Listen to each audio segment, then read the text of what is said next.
اور وہ یہ نکاح کا ایک فنکشن ہے جو ہمارے سامنے امریکہ میں غالباً نیو یارک بوسٹن کے ایسٹ کوسٹ کے اوپر کہیں پہ یہ نکاح ہوتا ہے, اور اس میں 2 مرد حضرات جو ہیں, ایک جن میں سے پاکستانی ہیں اور خانے وال کے ہیں اپیرنٹلی, پنڈی میں ان کی رہائش تھی. تو مجھے تو بہت افسوس ہوا کہ اپنے پنڈی بوائے ایک بندہ جو ہے وہ جا کے یہ حرکت کر رہا ہے. اور سب سے آئرونک بات یہ ہے کہ پیچھے سورہ فاتحہ کی تلاوت کی جا رہی ہے اور سامنے جو ہے مطلب اس میں اتنی زیادہ غلط باتیں ہیں کہ مجھے سمجھ نہیں آ رہی میں شروع کہاں سے کروں اور اینڈ کہاں پہ کروں.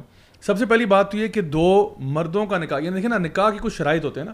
نکاح ظاہری بات ہے اسلام کے اندر مرد اور عورت کے بیچ میں ہوتا ہے, مرد اور مرد کے بیچ میں نہیں ہو سکتا, اٹس امپاسبل. جس طرح بہن بھائی کا نکاح نہیں ہو سکتا, باپ بیٹی کا نکاح نہیں ہو سکتا, ایک شخص اپنے نکاح میں 2 بہنوں کو نہیں لے سکتا, ٹھیک ہے, جس کی پہلے سے 4 ہوئی وہ 5واں نکاح نہیں کر سکتا. تو مطلب دیر آر کنڈیشنز آف نکاح, ایسا نہیں کہ جس کا جو دل چاہے وہ کر لے. تو پہلی بات تو یہ کہ یہ نکاح جو ہے یہ 2 مردوں کے بیچ میں ہو رہا ہے, جن میں سے ایک جو ہے غالباً مسلمان کم از کم کہہ رہا ہے اپنے آپ کو, اس لیے تو وہ پیچھے سورہ فاتحہ پڑھی جا رہی ہے, اور دوسرا جو ہے وہ موسٹ پرابلی کسی اور فیتھ کا ہے, ایک غیر مسلم ہے, اور دونوں کا نکاح ہو رہا ہے جی. اور اس میں حیران کن بات یہ ہے جو مجھے بڑا آئرونک بھی لگی, وہ یہ کہ جو تلاوت ہو رہی ہے وہ سورہ فاتحہ کی ہو رہی ہے. الحمدللہ رب العالمین الرحمن الرحیم مالک یوم الدین ایاک نعبد و ایاک نستعین اہدنا الصراط المستقیم. انگلش میں ترجمہ ہے guide us to the straight path. لیکن this is not the straight path, this is the gay path, right? So اگر تو وہ straight, یعنی اگر تو اللہ, میں کہتا ہوں آمین, اللہ تعالیٰ واقعی میں ان کو straight path کی طرف گائیڈ کرے تاکہ یہ straight ہو جائیں. تو یہ صورتحال تھی کہ میں حیران تھا کہ وہ سارے بڑا ایموشنل سا سین بنا ہوا ہے, اور وہ آپ کو کیا پتا بھی ہے وہ پیچھے بندہ پڑھ کے رہا ہے. زیاد بھائی آئرنی یہ بھی ہے نا کہ نکاح میں مطلب سب چیزیں ہی غلط ہیں, لیکن نکاح میں جو دونوں فریقین ہوتے ہیں ہاتھ میں ہاتھ ڈال کے ایسے کھڑے نہیں ہوتے, this is something from the Christian.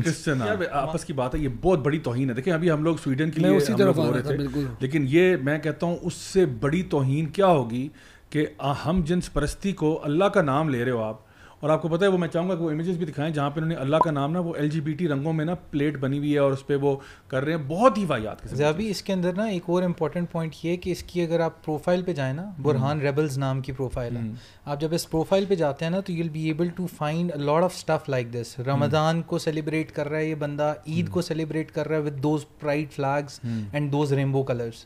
So he has been doing this for quite some time. مطلب نکاح کس کی طرف سے آیا ہے؟